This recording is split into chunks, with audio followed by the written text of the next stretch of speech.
Olá, sejam muito bem-vindos a mais uma aula de Geografia. Eu sou o professor Alexandre Donato, dessa gloriosa disciplina, como eu sempre digo, e hoje teremos aí mais conteúdos interessantes. Vamos aí ao número da aula, número 16, então. Em aula de número 16, o objeto de conhecimento, integração mundial e suas interpretações, globalização e mundialização, e o detalhamento, o mundo bipolar e o fim da ordem bipolar. Do mundo bipolar, a multipolaridade e as transformações geopolíticas no leste europeu. Vamos lá então para a aula. Se encontramos.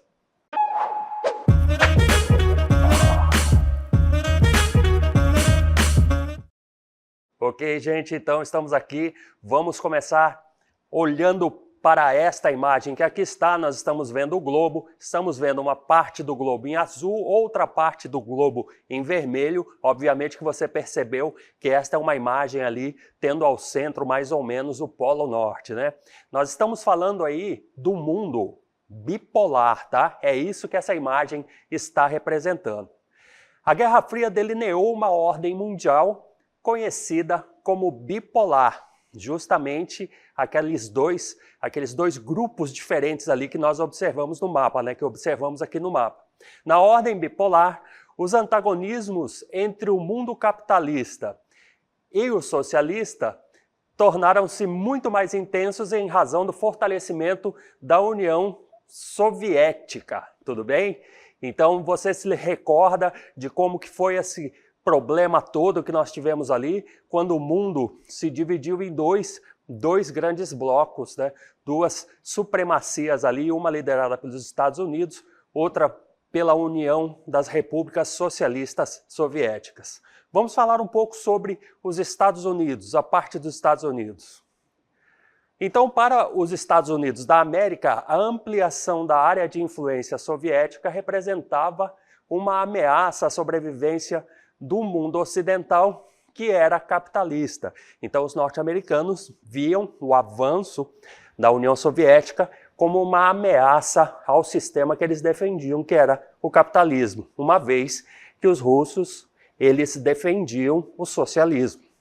Os esforços, então, dos Estados Unidos para conter os soviéticos foram ilimitados ou praticamente ilimitados, né? Eles fizeram de tudo para que o socialismo avançasse, assim como os socialistas, né? O pessoal da URSS fez de tudo para que a economia ou o modelo defendido pelos Estados Unidos não avançasse. Vamos falar um pouquinho sobre a União das Repúblicas Socialistas Soviéticas. O Partido Comunista obteve uma votação expressiva nas primeiras eleições do pós-Segunda Guerra em vários países da Europa, tudo bem? O que denotou, né, uma hegemonia do Partido Comunista naquela região. Mas teve um detalhe que trata da desorganização econômica dos países arrasados pela guerra, que criou condições objetivas que poderiam levar os comunistas ao poder em vários países europeus e, consequentemente, a ampliação da influência soviética. Então, conforme os países sofreram ali com déficits, havia realmente uma possibilidade de que o plano socialista avançasse ali, desse certo, né, naquela região por conta disso também, ok? O que é o socialismo? É um sistema de organização de vida política, social e econômica de uma sociedade com base nas ideias de Marx e Engels, tá? O Karl Marx e o Friedrich Engels. A principal característica do socialismo é a planificação da economia. O que significa essa planificação da economia? Indústrias, máquinas, meios de produção pertencem ao Estado, a quem cabe oferecer condições mínimas de vida à população. Então o Estado controla tudo, controla toda a produção e controla toda a circulação de capital. Na verdade, o ideal do socialismo é que todas as pessoas tivessem a vida igualzinha, todos com as mesmas condições. E aí isso quer dizer ali, também quer dizer o planificado, né? Teoricamente, o socialismo daria origem a uma sociedade sem classes. A isso equivale dizer que não haveriam mais ricos, mais pobres, não haveria classe média, todos teriam as mesmas condições, né, de manutenção da vida ali no sistema. A primeira experiência do socialismo ocorreu na Rússia, com a Revolução de 1917 ainda, vejam só, bem antes das guerras mundiais, por exemplo, bem antes do estabelecimento da ordem bipolar, né? E em 1922 foi criada a União das Repúblicas Socialistas Soviéticas, que se identificou, né, como socialista enquanto modelo aí de economia. Tudo bem? A isso, gente, uma série de decorrências foram se dando. Lá nos Estados Unidos, por exemplo, se criou a doutrina Truman. Então observem que a história vai andar mostrando para a gente o que um lado fazia, o que o outro lado fazia em resposta, e depois aquele primeiro lado dava uma outra resposta, e isso iniciou uma série de corridas nessa disputa entre o RSS, que é a República Socialista Soviética, e os Estados Unidos. Tá? O que era a doutrina Truman e o Plano Marshall? Lá em 1947, o presidente Truman dos Estados Unidos deu início a uma política de contenção da expansão socialista em nível global, que ficou conhecida então como a doutrina Truman. Então, preocupados aí com o avanço da União Soviética, preocupados com o avanço da proposta de socialismo no mundo, se criou a doutrina Truman. De outra forma, foi anunciado um plano de apoio financeiro, que fazia parte desses planos de Truman, para a reconstrução da Europa, que era o Plano Marshall, que tinha dois principais objetivos. Antes de eu dizer quais são os dois principais objetivos, vejam só que a doutrina Truman, pelo Plano Marshall, também favorecia alguns dos países lá da Europa, que estavam ali colados, né, bem próximos da União Soviética. Então os objetivos eram assegurar a influência dos Estados Unidos na parte ocidental da Europa e em outras regiões do mundo, assim como reorganizar a economia capitalista mundial, fundamental para o escoamento de seus produtos e de seus investimentos no mercado externo. Então, lembrando, os Estados Unidos, vocês sabem, está nas Américas, não é isso? Está aqui na América do Norte, enquanto que a União Soviética, lá no outro continente, ali Ásia e Europa, e pegava a União Soviética, além dela estar na Ásia, ela tem uma parte na Europa e faz ali fronteira com vários países encostando na Europa, não é isso? Encostando ali mais para próximo do Atlântico, avançando para o Atlântico. Se a União Soviética dominasse a todos ali, toda aquela parte oriental, toda aquela parte da Europa, na verdade, né, ela se tornaria socialista, e por isso aí os americanos correram para que isso não ocorresse, o Plano Marshall ali da doutrina Truman foram aplicados. Tá? Aí nasceram os pactos militares, e nós vamos falar sobre a OTAN e o Pacto de Varsóvia. A OTAN de um lado, o Pacto de Varsóvia do outro. Durante a Guerra Fria, os Estados Unidos e a União Soviética procuraram formar isoladamente algumas alianças militares. Isso tudo para fortalecer os laços com seus aliados e se proteger de ameaças, né? Ameaças de um contra o outro, propriamente dizendo. A OTAN, a primeira aqui, que é a Organização do Tratado do Atlântico Norte, foi criada em 1949. E aí a OTAN foi liderada pelos Estados Unidos, que era o bloco capitalista. E naquela época contava com diversos países europeus e também com o Canadá. O Canadá faz fronteira com os Estados Unidos, não é isso? Então a OTAN, além de se juntar com o Canadá na América, também se juntou ali a países da Europa. Em resposta a essa questão, em resposta à OTAN, foi criado o Pacto de Varsóvia, tá?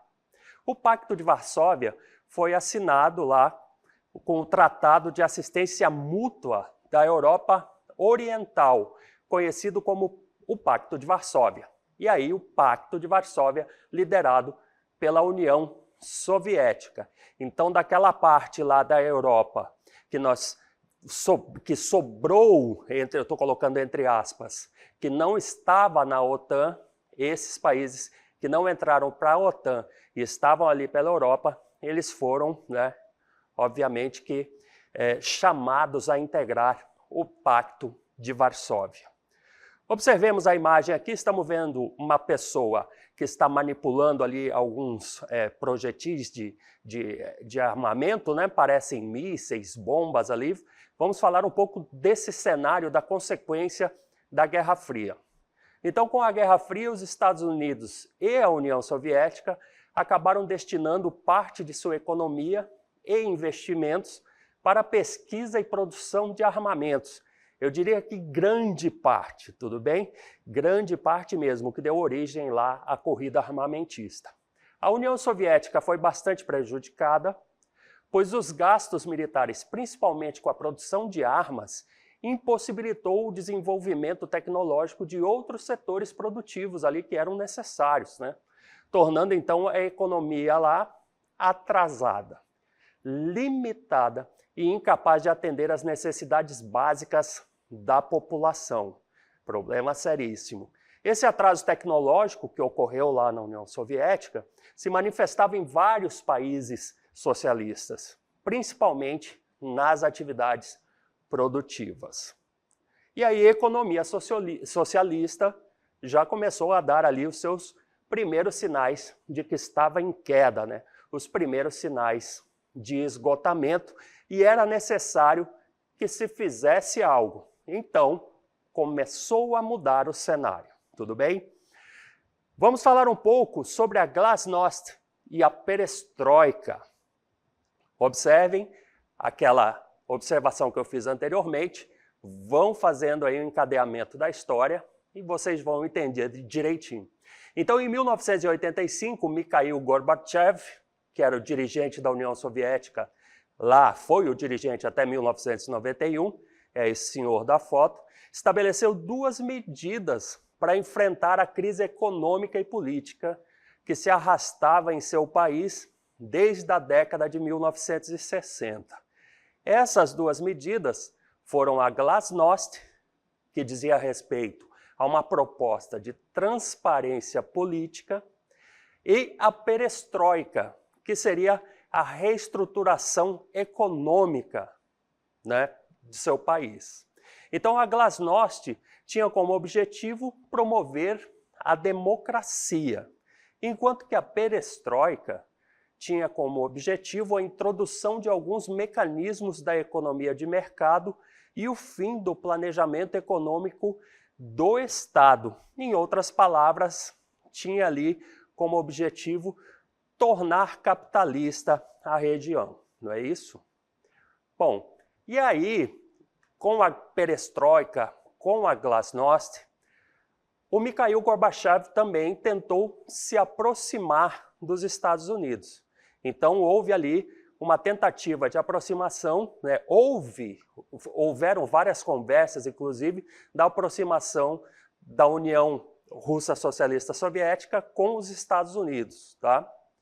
A União Soviética passou, então, a reduzir os investimentos em armamentos e Gorbachev instituiu uma política de reaproximação com os Estados Unidos. Não deixou de ser uma insistência também, né? Então ele insistiu nessa aproximação mais afim com o bloco capitalista, né? E instituiu essa política. A abertura promovida por Gorbachev estendeu-se aos países do leste europeu que apresentavam os mesmos problemas. Tá?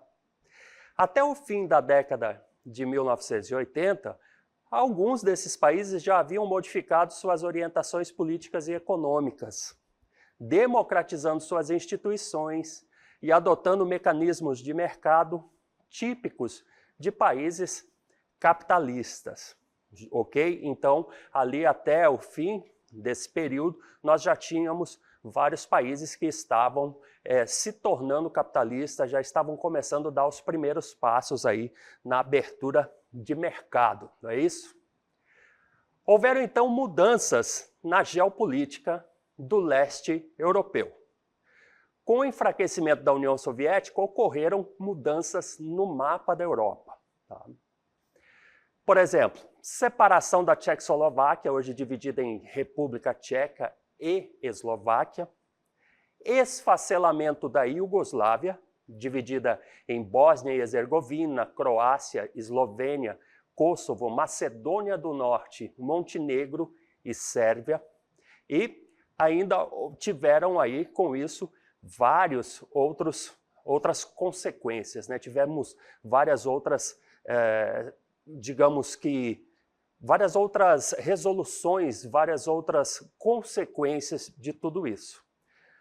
Dentre elas, a abertura do leste europeu, que já introduzimos, com a queda do Muro de Berlim, símbolo do fim da Guerra Fria, em 9 de novembro de 1989, ocorreu a reunificação da Alemanha em 3 de outubro de 1990, quando a gente estava falando que houve, então, aquele momento em que os países ali que eram totalmente socialistas começaram já a abrir o seu mercado e tomar algumas resoluções de caráter capitalista, nós tínhamos a emblemática divisão ali das Alemanhas, que uma tinha ficado no bloco socialista, a outra capitalista, acabou ocorrendo ali a reunificação.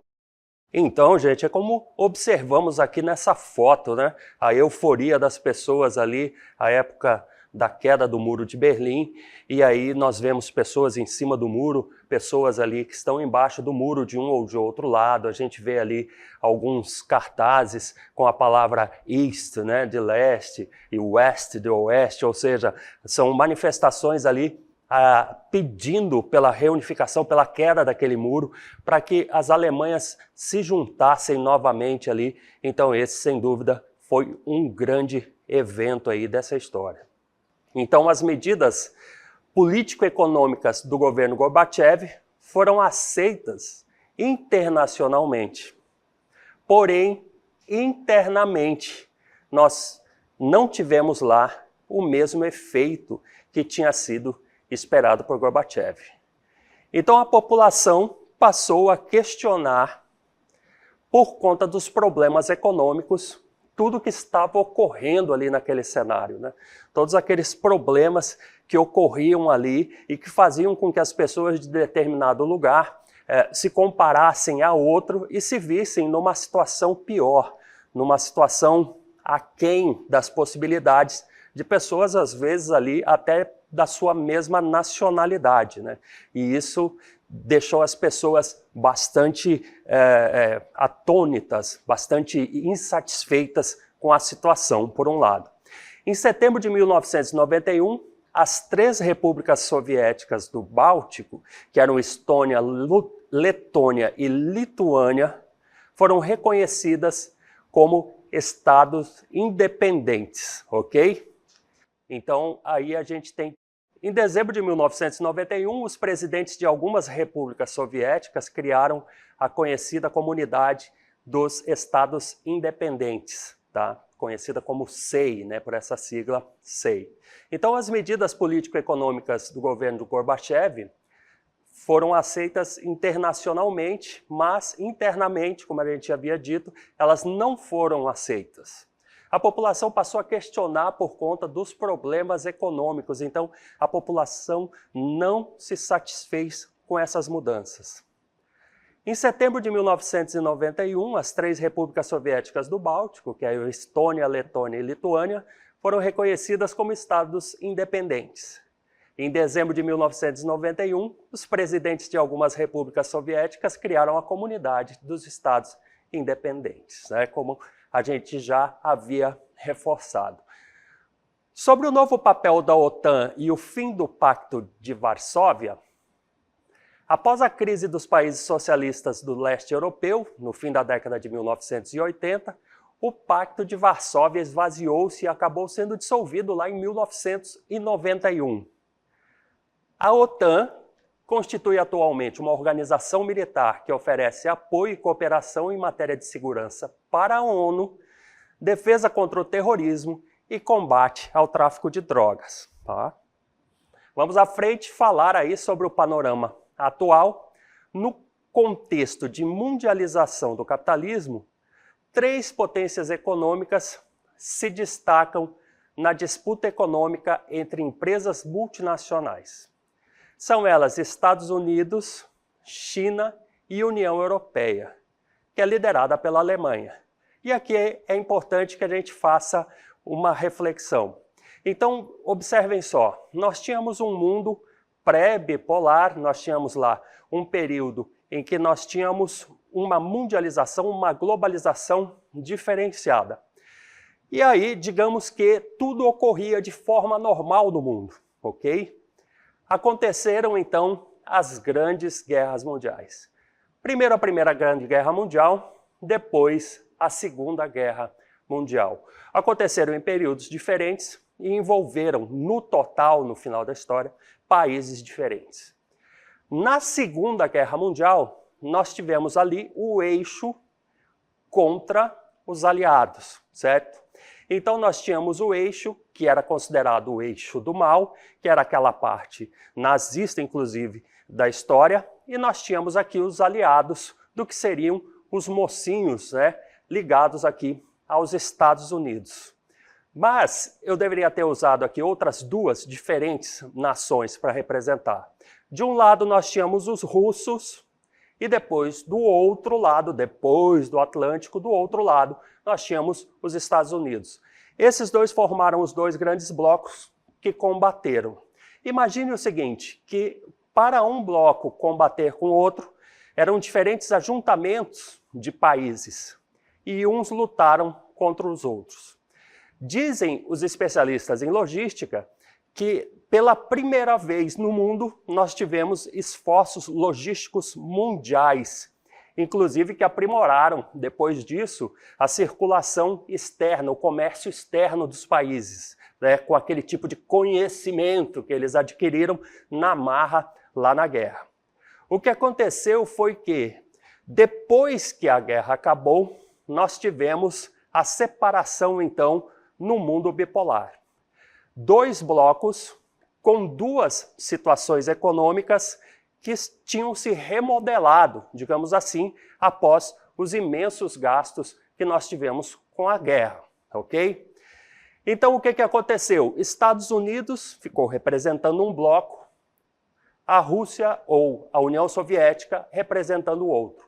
Os Estados Unidos, assumidamente capitalistas, e lá, na União Soviética, adotado o sistema econômico socialista. De um lado, nós tínhamos liberdade econômica, o liberalismo e fomentos capitais, e do outro lado, que era o lado da União Soviética, nós tínhamos, então, aquele modelo planificado. Para que um lugar fosse administrado, nós tínhamos a possibilidade de que iniciativas particulares fomentassem o capital, enquanto do outro lado, do lado socialista, todas as iniciativas tinham que estar ali embaixo, né, sob a tutela do Estado. E isso, obviamente, desfavoreceu o bloco socialista. Com esse desfavorecimento, obviamente, que aquelas nações que tinham se juntado ali sob essa bandeira do socialismo, elas foram se desprendendo e aí foram se tornando independentes, ok? Reformuladas, então, reunida ali, por exemplo, a Alemanha Oriental, que tinha se tornado socialista, com a Alemanha capitalista ocidental, nós tivemos o início de um novo andamento de desenvolvimento econômico. Eis que, depois que esse mundo bipolar acabou, nós tivemos aí ainda a divisão em blocos, mesmo que capitalistas, que individualmente ou geograficamente elas se tornaram grandes expoentes no que diz respeito ao desenvolvimento econômico. A gente vai dar uma olhadinha aqui nos maiores PIBs do mundo. E aí vamos entender aqui que os três primeiros ali, as três primeiras nações, elas são exatamente as mais ricas do mundo. E conforme aí o último dos slides que nós vimos, Estados Unidos tem uma economia que gira em torno de 26,9 trilhões de dólares. A China, 17,7 trilhões de dólares. A Alemanha, 4,4 trilhões de dólares. Se nós formos dar uma olhada aqui, nós temos outros países que estão lá próximos dos Estados Unidos, entre os 10 aqui maiores PIBs. É o caso ali do Canadá, né, que está no finzinho, está em 10º. É o caso do Brasil, que também está aqui nas Américas, que está em 9º. Mas nós temos Itália, que está lá na Europa, temos França, que está na Europa, o Reino Unido, que também está na Europa, assim como a Alemanha ali, que está entre as três. Ou seja, nós temos um grande fortalecimento econômico justamente naquela área onde nós tivemos vários problemas ali dessa questão de primeiro se adotar o sistema socialista, depois passar para capitalista, e muito desse desenvolvimento se deu pela opção de adotar o capitalismo como projeto econômico. Tudo bem? Essa foi a nossa aula, espero que você tenha aproveitado e a gente se vê na próxima.